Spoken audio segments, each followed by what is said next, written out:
আসসালামু আলাইকুম আন্টি, ভালো আছেন? আলহামদুলিল্লাহ ভালো আছি। তোমরা ভালো আছো? এই তো আছি ভালোই।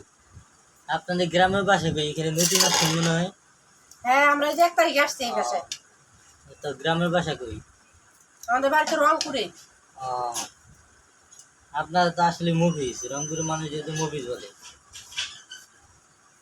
মুভিজ নিয়ে কিছু বলেন। কেন মুভিজ বলে? তোমাদের বাড়ি কোথায়? আমাদের গ্রামের বাড়ি হলো টাঙ্গাইল। মফিজ যে বললা, রংপুরের মানুষ যে মফিজ মফিজ যে বললা, কি কারণে বললা? মফিজ সম্পর্কে কিছু জানো তোমরা?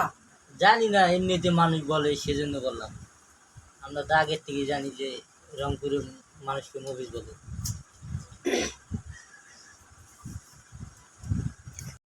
আমরা মফিজ, রংপুরের মানুষ মফিজ হলেও আর বাংলাদেশের কোনো মানুষ মফিজ হতে পারবে না, জানো? মফিজ সব খালি তোমরা বইলা দিলে যে মফিজ কি, রংপুরের মানুষ মফিজ কেন, মফিজের নামকরণ কি, কি কারণে মফিজ, এটা তোমরা জানো?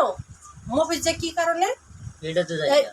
জানো না বিদায় তো বলছো, কিন্তু মফিজ যে কি, মফিজ যে কে ছিল ওই সম্পর্কে যদি জানতা তাহলে আর রংপুরের মানুষকে দেখে বলতে পারতা না রংপুরের মফিজ, রংপুরের মফিজ, রংপুরের মফিজ।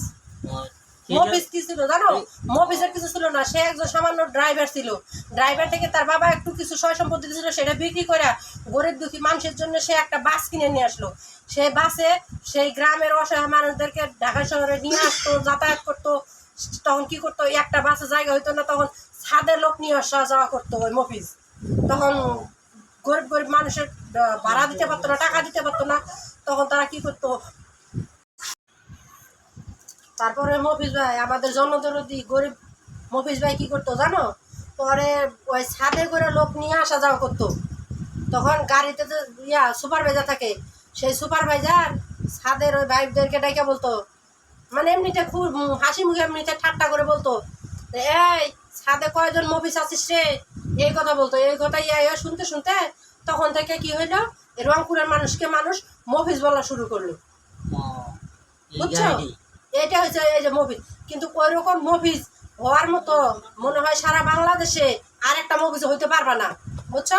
তোমরা লেখাপড়া শিক্ষিত মানুষ, তারপরেও একটা কিছু জানো না, শুনো না। যদি খালি কেউ বলে যে আপনাদের বাসার কথা রংপুর, রংপুর বললে কি বলো, আপনার রংপুরের মফিজ।